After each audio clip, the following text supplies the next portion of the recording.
Om Swastiastu. Saya ucapkan selamat datang kepada Ibu Nilu Gede Erni Sulindawati SDAKMPD selaku dosen pembimbing satu saya. Yang saya hormati pula Bapak Dr. Ibtu Gede Diatmike SEAKMSI selaku dosen pembimbing kedua saya. Dan yang saya hormati pula Bapak Nyoman Ari Surya Darmawan SEAKMSI selaku dosen penguji. Pada kesempatan ini saya akan mempresentasikan skripsi saya yang berjudul Analisis Perbandingan Kinerja Pengolahan Zakat, Basnas Buleleng, dan Las Dompet Sosial Madani Buleleng menggunakan Allocation to Collection Ratio. Langsung saja kita mulai ke latar belakangnya. Latar belakang masalah penelitian. Zakat adalah sebuah esensi yang tidak bisa terlepaskan dari umat Islam. Dulu zakat dikelola oleh orang-orang yang memiliki kredibilitas yang tinggi karena zakat merupakan sebuah penentu kesejahteraan ekonomi dan juga kesejahteraan dari suatu masyarakat. Indonesia sebagai salah satu negara dan juga sebagai negara pemeluk agama Islam terbesar di dunia memiliki potensi zakat yang besar untuk bisa memajukan kesejahteraan masyarakat. Maka dari itu diperlukan sebuah lembaga dan undang-undang yang bisa mengatur tentang zakat itu sendiri. Di Indonesia sendiri terdapat dua organisasi yang mampu yang ada untuk menampung zakat yang masuk. Yaitu yang pertama ada Basnas, Badan Amil Zakat Nasional yang dibentuk oleh pemerintah sesuai dengan Undang-Undang Nomor 23 Tahun 2011, dan yang kedua itu ada LAS, Lembaga Amil Zakat yang dibentuk oleh organisasi-organisasi agama Islam setempat. Bali sebagai salah satu provinsi di Indonesia memiliki potensi zakat yang juga cukup besar, khususnya di Kabupaten Buleleng sebagai salah satu kabupaten di Bali. Di Kabupaten Buleleng sendiri memiliki dua lembaga zakat. Yang pertama ada Basnas Buleleng dan juga ada LAS, salah satunya yaitu LAS Dompet Sosial Madani Buleleng. Kedua lembaga ini tentunya adalah lembaga yang mengelola zakat yang sudah resmi sesuai dengan panduan PSAK 109 tentang akuntansi zakat, infak, dan sedekah, yaitu yang mengatur tentang mengenai pengakuan, pengukuran, pengkajian, dan pengungkapan transaksi zakat, infak, dan sedekah. Selain karena untuk memberikan informasi kepada para laporan keuangan, tujuan lainnya dari akuntansi zakat adalah sebagai bentuk pertanggungjawaban pihak organisasi terhadap dana zakat yang masuk dan juga dana zakat yang keluar dari organisasi tersebut. Kepercayaan adalah faktor yang penting untuk meningkatkan keinginan masyarakat dalam mengumpulkan zakat pada lembaga zakat Basnas maupun LAS. Faktor kepercayaan dari masyarakat ini bisa dipertanggungjawabkan lewat laporan keuangan lembaga ataupun pihak organisasi yang relevan, yang sesuai dengan ketentuan PSAK 109. Namun dalam prakteknya, setiap lembaga pengelola zakat ini memiliki ketentuannya masing-masing dalam mengambil keputusan dalam pembuatan laporan keuangan. Ketentuan masing-masing ini bergantung pada kepercayaan yang dianut oleh lembaga pengelola zakat itu sendiri. Perbedaan ketentuan dari setiap organisasi inilah yang menyebabkan nantinya laporan keuangan itu memiliki kualitas yang berbeda pula dari setiap organisasi. Sementara keperluan akan suatu laporan keuangan yang berkualitas menjadi suatu faktor yang penting bagi para donatur untuk mengeluarkan zakatnya lewat organisasi tersebut. Berangkat dari hal inilah, penulis di sini ingin meneliti terkait perbandingan kinerja pengelolaan zakat Basnas Buleleng dan LAS Dompet Sosial Madani Buleleng menggunakan suatu rasio yang disebut dengan Allocation to Collection Ratio. Identifikasi masalah penelitian. Berdasarkan pada latar belakang tersebut, maka dapat diidentifikasi muncul masalah sebagai berikut. Yang pertama, terdapat lebih dari satu lembaga zakat yang memiliki ketentuan sendiri dalam mengelola zakat. Yang kedua, ketentuan masing-masing dari lembaga zakat itu mempengaruhi dari kualitas laporan keuangan mereka. Pembatasan masalah. Pada penelitian ini, penulis hanya berfokus pada responden penelitian, yakni Basnas dan juga LAS, serta pada laporan keuangan mereka, di mana kami di sini hanya meneliti laporan keuangan sebagai bentuk kinerja pengelolaan zakatnya. Rumusan masalah. Berdasarkan latar belakang tersebut, maka yang dijadikan rumusan masalah dalam penelitian ini adalah bagaimana perbandingan pengelolaan zakat Basnas Buleleng dan LAS Dompet Sosial Madani Buleleng menggunakan Allocation to Collection Ratio. Tujuan penelitian. Tujuan penelitian ini adalah untuk mengetahui perbandingan kinerja pengelolaan zakat Basnas Buleleng dan LAS Dompet Sosial Madani Buleleng menggunakan Allocation to Collection Ratio. Manfaat hasil penelitian. Adapun hasil penelitian ini diharapkan dapat memberikan manfaat sebagai berikut. Yang pertama ada manfaat teoritis, Penelitian ini dapat diharapkan dijadikan sebagai tambahan ilmu pengetahuan secara teoritis, yakni turut berkontribusi dalam pengembangan wawasan di bidang kualitas laporan keuangan, terutama mengenai zakat pada lembaga yang ada di Kabupaten Buleleng. Yang kedua, manfaat praktis. Bagi lembaga pengelola zakat, penelitian ini diharapkan dapat memberikan informasi yang relevan, sekaligus sebagai bahan evaluasi bagi lembaga pengelola zakat.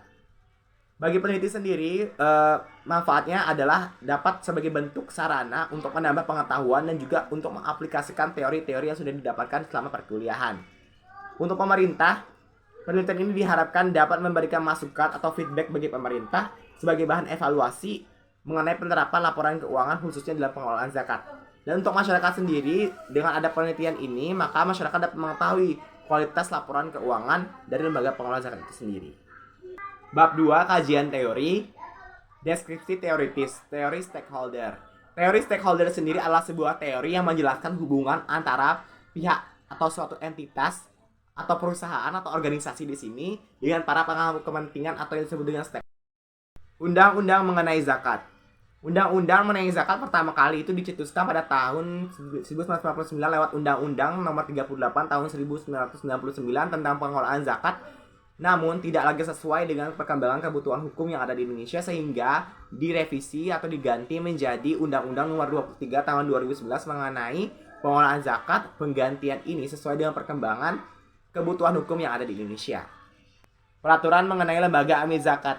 Aturan-aturan yang menyangkut lembaga amil zakat ini dijelaskan dalam Undang-Undang Nomor 23 Tahun 2011 pasal 17 sampai pasal 20. Pengertian kinerja. Menurut Mulyadi pada tahun 2021 dalam Hanuma 2011, istilah kinerja merupakan istilah yang umum digunakan dalam menunjukkan sebagian atau keseluruhan dari aktivitas dari suatu organisasi atau perusahaan pada suatu periode tertentu. Kinerja lembaga amil. Menurut Mahmudi dalam Pratiwi dan Mildawati, suatu pendekatan yang sistematik dan juga terintegrasi pengukuran kinerja sering digunakan untuk memperbaiki dan mengubah suatu kinerja organisasi menjadi lebih baik demi mencapai tujuan strategi dan mencapai visi dan misi organisasi. Tujuan dari pengukuran kinerja. Tujuan dari pengukuran kinerja dan juga manfaat dari pengukuran kinerja itu sendiri adalah yang pertama, tujuannya itu memberikan pemahaman pada karyawan, mencapai sebuah prestasi, meyakinkan bahwa prestasi yang diinginkan akan tercapai, mengevaluasi kinerja karyawan, memberikan suatu reward pada karyawan sebagai media komunikasi, mengetahui sejauh mana kepuasan pelanggan, dan sebagai motivasi karyawan agar dapat memberi kerja secara efektif.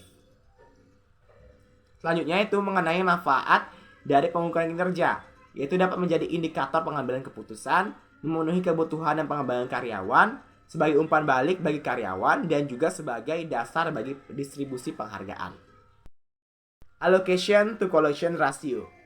Allocation to collection ratio adalah sebuah rasio atau yang biasa disebut dengan ACR, merupakan suatu perbandingan atau rasio antara jumlah zakat yang disalurkan dengan jumlah zakat yang dihimpun.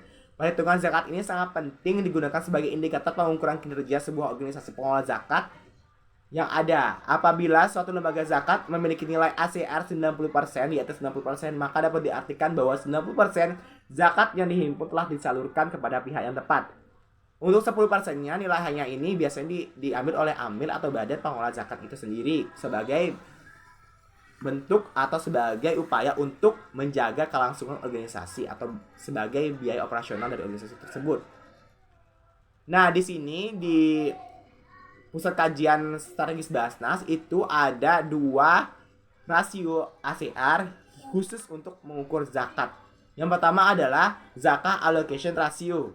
Nah, zakat allocation ratio ini adalah rasio yang hanya memperhitungkan penghimpunan dan penyaluran zakat yang dikeluarkan dalam suatu periode tertentu ya, tanpa menghitungkan saldo sebelumnya. Rumusnya adalah penyaluran dana zakat dibagi dengan penghimpunan dana zakat.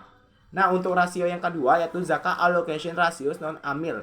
Ini adalah rasio ACR yang memperhitungkan penghimpunan dan penyaluran yang dikeluarkan dalam suatu periode tanpa menghitung atau mengeluarkan di sini proporsi kepada amil. Jadi rumusnya itu penyaluran dana zakat dikurangi bagian amil dari dana zakat dibagi penghimpunan dana zakat dikurangi bagian amil dari dana zakat.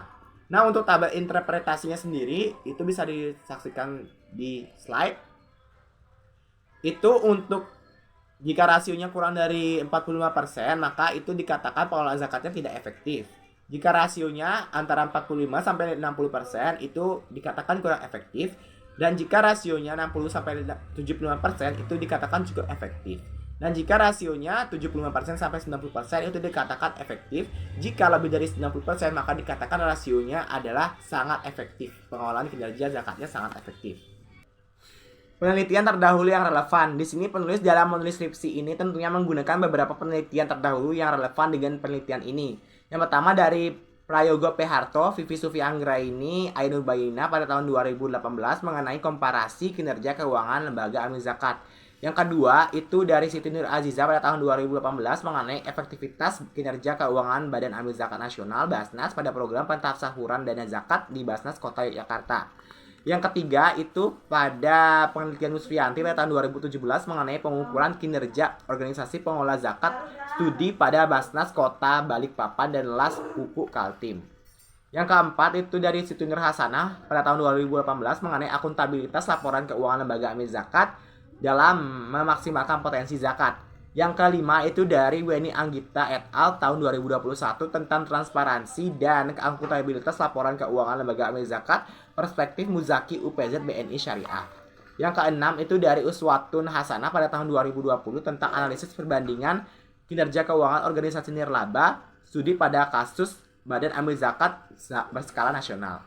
Yang ketujuh itu dari Fetu Sasongko pada tahun 2018 mengenai analisis efisiensi dan efektivitas kinerja dana zakat infak sodakoh pada studi 3 organisasi pengelola zakat di Jawa Timur pada tahun 2014-2016. Vira Dewi Maharani pada tahun 2021 analisis perbandingan kinerja antara Basnas dan lembaga amil zakat, rumah zakat dan inisiatif zakat Indonesia. Kerangka berpikir. Kerangka berpikir di sini merupakan sebuah model konseptual tentang bagaimana teori berhubungan dengan berbagai faktor yang telah diidentifikasi sebagai masalah yang penting dalam kemudian dijadikan sebagai dasar dalam perumusan hipotesis.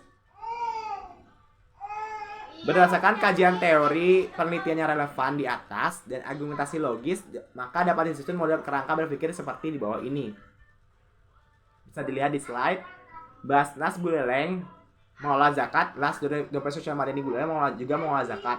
Kemudian keduanya hasil pengelolaan zakatnya itu dibandingkan dengan menggunakan allocation to collection ratio tentu. Selanjutnya metode penelitian, rancangan penelitian. Penelitian ini menggunakan penelitian kuantitatif deskriptif.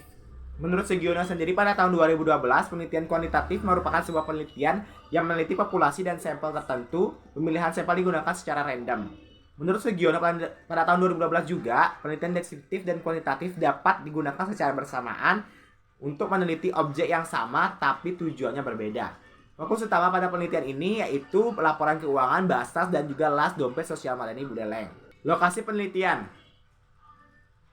Lokasi penelitian ini yaitu pada Basnas Buleleng dan juga Las Dompet Sosial Madani Buleleng. Pemilihan kedua tempat ini karena kedua tempat ini merupakan lembaga pengelola zakat yang resmi yang ada di Buleleng. Selanjutnya, subjek dan objek penelitian.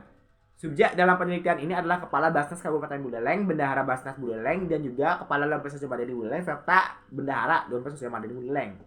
Objek penelitian dalam penelitian ini adalah pengelola zakat antara Basnas Buleleng dan juga Las Dompet Sosial Madani Buleleng. Populasi dan sampel. Populasi dan sampel di sini yang digunakan yang pertama, populasi adalah lembaga pengurus zakat yang ada di Singaraja atau Kabupaten Buleleng sendiri. Dan untuk sampelnya itu dipilih 2 lembaga zakat resmi. Yang pertama ada bentukan pemerintah yaitu Basnas Kabupaten Buleleng dan bentukan masyarakat sendiri yaitu Las Dompet Sosial Madani Buleleng. Definisi variabel penelitian. Di sini ada 3 definisi variabel penelitian, ada 3 variabel. Yang pertama ada dana zakat yang tersalurkan, di mana definisi variabelnya itu jumlah dana zakat yang tersalurkan dalam bentuk uang ataupun barang kepada para pihak yang memberi manfaat. Berikutnya ada variabel dana zakat yang terhimpun yang definisi variabelnya dana zakat yang terhimpun dari para donatur yang kemudian menjadi target untuk disalurkan kepada para pihak yang memang harus diberi manfaat. Dan yang ketiga variabelnya itu bagian amil dari dana zakat yang merupakan definisinya dana zakat yang diterima oleh amil dari total jumlah zakat yang terhimpun. Jenis dan sumber data penelitian. Jenis dalam penelitian ini menggunakan data sekunder yang dimana sumber datanya itu berasal dari laporan keuangan kedua lembaga yaitu Basnas Buleleng dan juga Las Dompet Sosial Madani Buleleng. Metode dan instrumen pengumpulan data. Metode pengumpulan data dalam penelitian ini dilakukan melalui observasi dan dokumentasi, yaitu dengan observasi langsung ke kedua lokasi lembaga, dan dokumentasi di sini adalah menggunakan dokumen-dokumen yang ada berupa laporan keuangan kedua lembaga. Kemudian instrumen pengumpulan data dalam penelitian ini itu adalah laporan keuangan kedua lembaga. Metode analisis data. Metode analisis data yang digunakan dalam penelitian ini itu ACR atau Allocation to Collection Ratio. Di mana rasio ini adalah sebuah rasio yang digunakan untuk memperhitungkan jumlah zakat yang tersalurkan dengan dibandingkan oleh dana zakat yang terhimpun dalam suatu periode tertentu. Hasil dan pembahasan. Gambaran umum tempat penelitian. Tempat penelitian dalam penelitian ini adalah kedua lembaga, yaitu Basnas Buleleng dan Las Dompet Sosial Madani Buleleng, di mana subjeknya itu Kepala Basnas Kabupaten Buleleng, Bendahara Basnas Kabupaten Buleleng, Kepala Las Dompet Sosial Madani Buleleng, Bendahara Las Dompet Sosial Madani Buleleng.